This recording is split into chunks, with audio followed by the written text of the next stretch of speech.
Hi, I'm Emily, and I'm a fifth semester CBT student. My favorite thing about my program and my instructors is the way the instructors build relationships with their students. Ames has prepared me for entering the field by giving us a lot of resources both through the school and the instructors.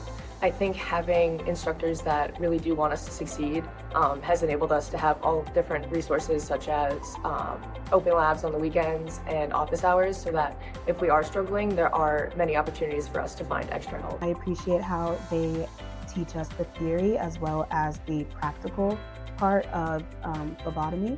And I really appreciate how supportive the instructors are. Dr. Panya is really sweet, and she's willing to go over the materials many times as we need. Ames has prepared me for the field with how intensive the practical portions of a class is, as well as the professional development that they teach us is really helpful to, start putting our skills into the actual workforce. They have an amazing clinical coordinator and clinical affiliations.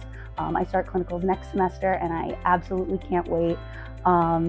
They really put an emphasis on not just scanning, and being good at scanning, but also understanding the pathologies and understanding what you're going to see out there in the real world. I was nervous coming in and going back to school after a few years of not being in academics, and they have just welcomed me with open arms and been supportive at every step of the way. I really feel like my time here has been working towards something amazing, to become part of a community that is just great, and they have supported every step of the way.